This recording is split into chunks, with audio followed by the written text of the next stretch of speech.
Walang kabuluhan ang pagsisikap ni Lena na gisingin siya mula sa kanyang walang malay na estado.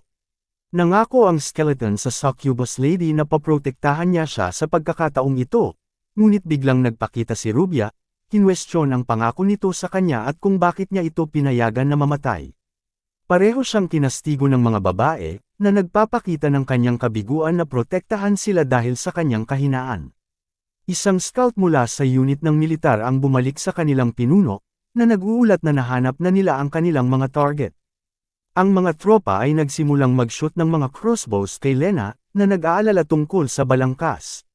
Nagsindi siya ng bomba at inihagis ito sa mga sundalo. Sa sandaling ito ay sumabog, itinali niya ang kalansay na sundalo ng isang lubod at umatras pa sa kuwebo kung saan mayroon siyang mga karagdagang bomba.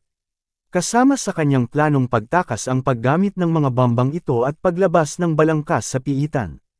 Gayunpaman, ang kanyang plano ay hindi lubos na matagumpay dahil sa lalong madaling panahon siya ay nakuha ng mga kabalyero.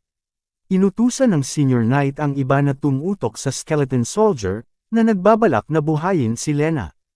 Habang lumulubog ang kalansay sa isang malalim na walang malay na estado, siya ay hinalinhan ng makita si Rubia at ang babaeng succubus sa huling pagkakataon. Ngunit nabalik siya sa kamalayan ng desperadong pakiusap ni Lena na magising siya. Nakita niya ang kanyang pagtatanggol sa kanya, ang kanyang likod ay tinusok ng 3 palaso. Pareho silang bumangon, handang harapin ang mga kabalyero na alam nilang may mali. Si Lena ay nag-set up ng isang imbak ng mga lason na bomba ng gas na sumasabog. Binuhat ng skeleton soldier si Lena at tinakbuhan ito para maiwasan ang poison gas. Walang kahirap-hirap na pinutol ang mga kabalyero kahit na nasa likod niya si Lena. Matagumpay nilang naiwasan ang mga kabalyero at ang lason na nakalabas sa piitan. Ibinaba ng skeleton soldier si Lena para tanggalin ang mga arrow at gamutin ang mga sugat nito nang bigla siyang tinamaan ng malakas na suntok mula sa pinuno ng unit ng knight. Ang pinuno, isang dalubhasang sundalo, ay pinuputol ang kaliwang braso ng kalansay sa isang indayog. Pagkatapos ay ipinatawag niya ang lokal na Panginoon upang ipaliwanag ang sitwasyon, na ipinahayag ang kanyang pagkabigo sa kawalan ng isang mabigat na kalaban. Inihayag ng Panginoon na naligaw siya sa paniniwalang si Lena ay isang makapangyarihang necromancer, na ikinagalit ng amo. Inutusan niya ang Panginoon na magpakamatay dahil sa pagbibigay ng maling impormasyon, ngunit pinipigilan siya sa huling sandali upang maiwasang masira ang kanyang sariling reputasyon. Inutusan niya ang Panginoon na dalhin si Lena sa korte dahil may iba pa siyang dapat asikasuhin. Bago siya makaalis, bumangon muli ang kalansay na kawal, hawak ang espada, handang makipaglaban. Kinikilala niya na ang kalaban na ito ay mas malakas kaysa sa anumang nakaharap niya noon, ngunit nagpa siyang huwag tumakas. Siya lunges sa master, na madaling iwasan ang kanyang atake. Ang mga disoriented na sundalo ay lumabas sa kuweba, inutusan ng Panginoon na tulungan ang amo. Na-activate ang isang coercion skill, at ang skeleton ay hindi makakalaban dahil sa superior level ng caster. Naiintriga ang master sa katotohanang patuloy na lumalaban ang kalansay kahit na walang malay ang inaakalang necromancer. Nagpasya siyang patayin siya, hinugot ang kanyang espada. Determinado na huwag hayaang mamatay ang ibang tao sa ilalim ng kanyang proteksyon, pinilit ng skeleton soldier ang kanyang sarili na bumangon at sinisingil ang Panginoon, para lamang matamaan ng malakas na suntok.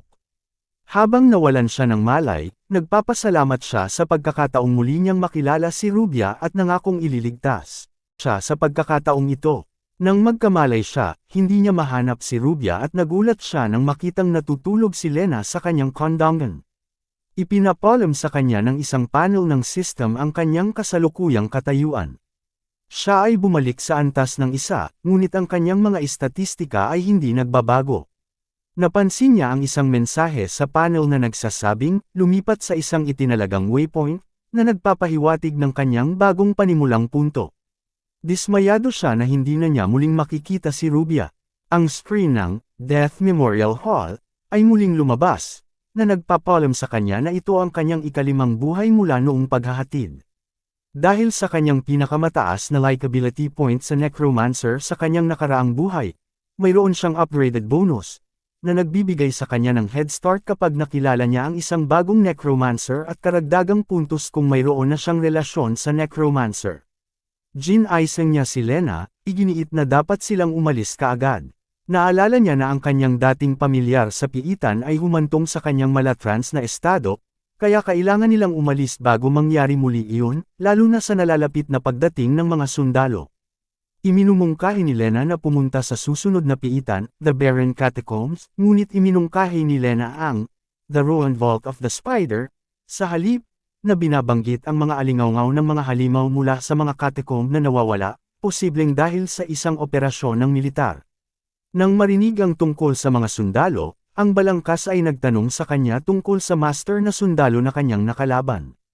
Kinilala niya siya bilang Marquis Leandro von Vation, ang pinuno ng Orden ng Asul na Leon, isa sa mga order ng kabalyero ng kaharian. Idinagdag niya na ang Blue Lion Order ay kabilang sa nangungunang dalawa, at ang Marquis ay isa sa 4 na pinakadakilang swordsman ng kaharian. Kung nasiyahan ka sa aming recap, pindutin ang like button at mag-subscribe para sa higit pa.